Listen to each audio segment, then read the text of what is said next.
So everybody really upset right now, especially on the topic of women's reproductive rights and everything.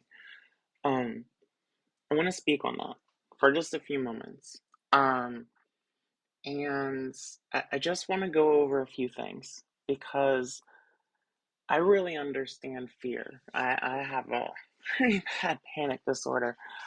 And when someone can help walk me through something logically and help break me out of that emotional state, um, it really helps.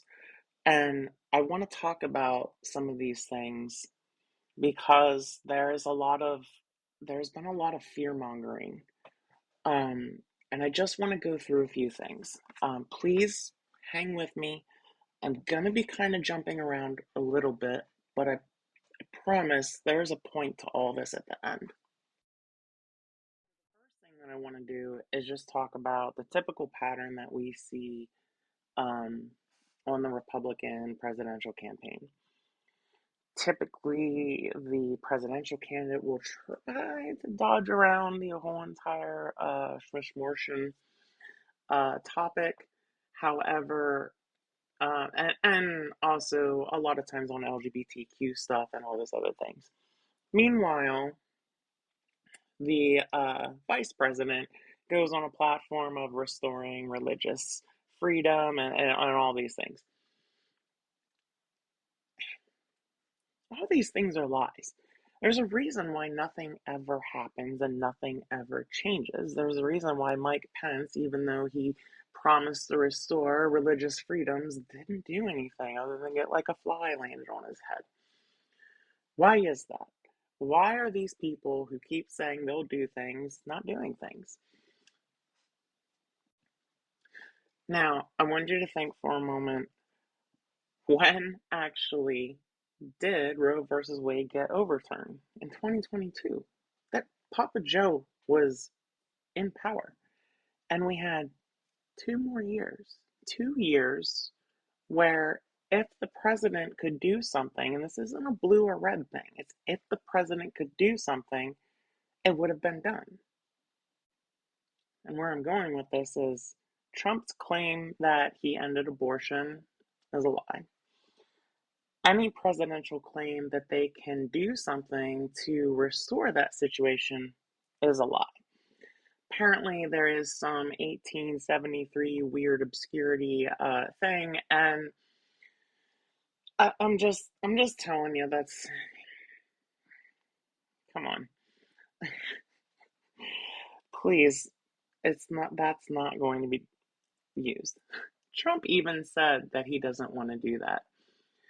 Do you think someone who's had sex with a porn star, I guess he was on Playboy magazine cover, he only cares about money and power. Do, do you think that he's really gonna do something? Like he really isn't gonna put that into place. Because here's the thing, if he puts that into place, then so many places are going to such are they're going to just randomly start classifying things as obscene, and the whole country is going to go absolutely insane. That is really just another fear tactic. And even the courts and stuff say that it's very obscure. And uh, like, come on.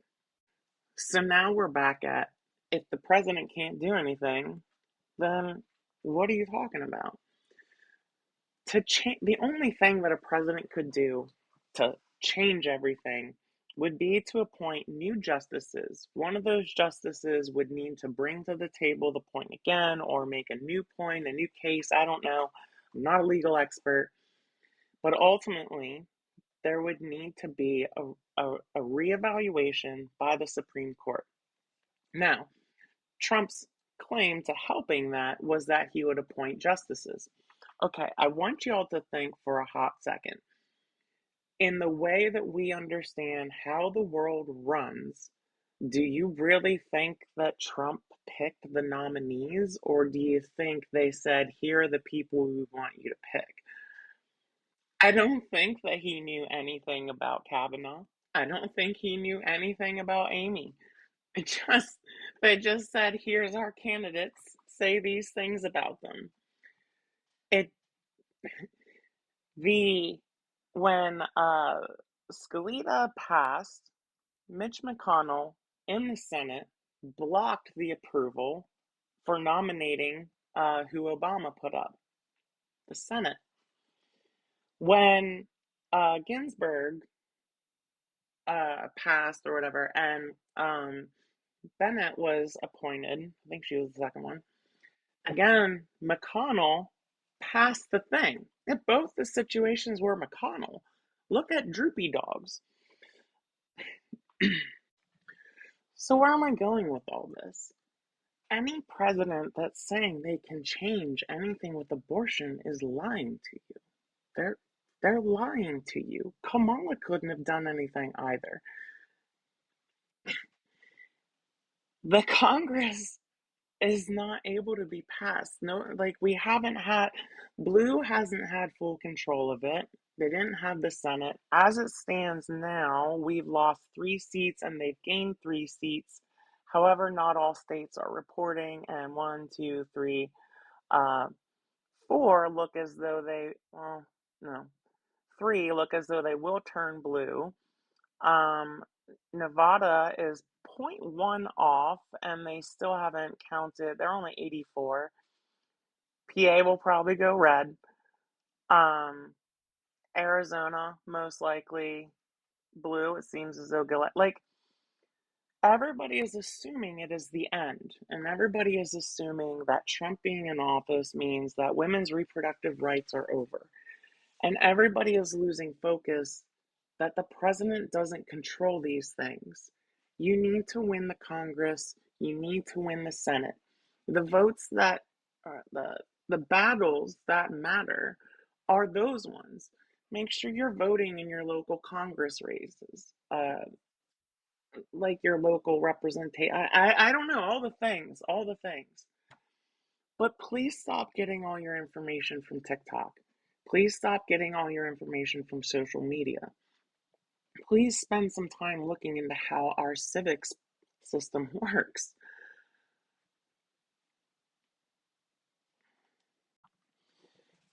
And as a final closing note, a lot of trans people think that that I self hate or I hate the community or whatever. So, again, on this topic of women's rights, um, I keep seeing this whole entire bring down the patriarchy, and when we're talking about the women's rights, we are specifically talking about people with a uterus. Meanwhile, you all have let people like me who have a who are at a scientific level males and at a population study level mostly white males. You've allowed us to shit all over you. I just It blows my mind when the fear mongering is over abortion, which literally defines it to anyone with a uterus. So we can identify what a woman is there.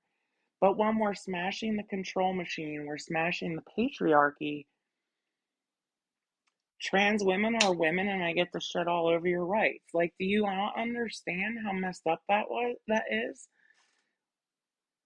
And to people who think I'm self-hating, when I transitioned, there was a social contract to fit in and not shit all over women, and they would be nice to you. So please, just take some stock of where we are right now. It's not okay. It's not right. And Kamala would not have been able to do anything for you. Nothing. It comes down to the justices and it comes down to the Senate.